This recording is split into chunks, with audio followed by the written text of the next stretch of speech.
Shoutout sa GTB Ballers. So today's video, pakita natin kung paano ang basic na production ng aming jersey. So ganun din po sa ibang mga pagawaan to, ganun din. So from Photoshop po yung gamit namin. So hindi ko na na-videohan yung GTB Ballers. Pakita ko na lang yung ibang design.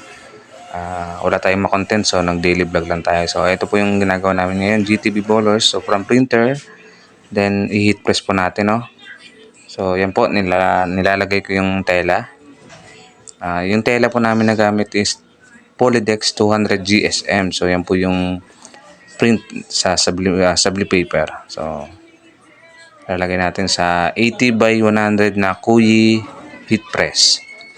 Sa mga gusto magsimula. So ang temperature niya is 200 yung init niya by 35 seconds. Yan po yung templa namin. So, pwede nyo yung kopyahin niya. Pwede rin mag-experiment kayo. Depende po siguro sa mga printer niyo or sa ink. Pero kami po is 200 by 35.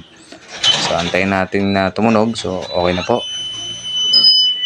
So, sa pag-heat press, advice ko lang po na maganda is tuyong-tuyo po yung na-print nyo. So, kami 1 day po from print para matuyo po siya. Kasi madalas po kumakalat pagka medyo basa. So, ito na po yung finished product niya. So, hindi pa po na finished product. So, yung nalipat na po yung design sa tela. Okay, so yan na po. Tatahiin na lang. Nakat na po. Pag nakat na, Then, syempre, tatabasin natin. Yan na po yung natabas. Shoutout sa GTB Ballers. Lagi nagpapagawa sa amin. Ang design nila is round neck and bay cut. So, ito na po. Tinatahi na po ng aking asawa. Quick ano lang po ito para magka-idea kayo. Quick content lang. Wala tayong mai-content ngayon, medyo busy po. So yan po, dadaan po sa single, edging, tsaka piping. Yan po yung mga machine na panahi na pagdadaanan ng ating sublimation jersey. Single, piping, tsaka edging. So ito na nga po, tinatay yung bantang sa balikat. So hindi ko na po siya kasi gawin ko na rin po ng video to kung paano gawin yung mga sublimation jersey sa pagtahi kasi medyo mabusisi po ito.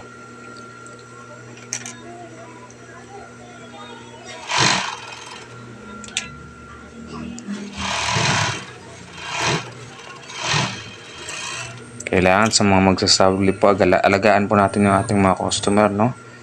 At yung quality po yung pinakamahalaga para mag-ulit-ulit po talaga silang paggawa. Itong team na to is nasa 3 beses na po nagpagawa sa amin to.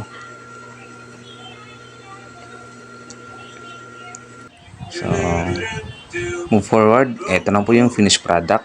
Ito po yung harap niya, round neck. Yan, boy na boy, di ba?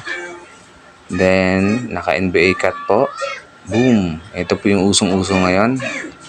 Hindi na kami nagpapa-charge dito. Madalas may charge po na 50 pesos. Pero kami po halos NBA cut na pulat. So, hindi na namin pinadagdagan yung presyo. Yan po yung NBA cut namin. Kulay pink po yung design nila.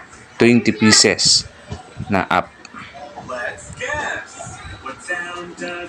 So, sana po may natutunan kayo sa may mga gusto po mag-request ng pwede natin ma-content about sa jersey business.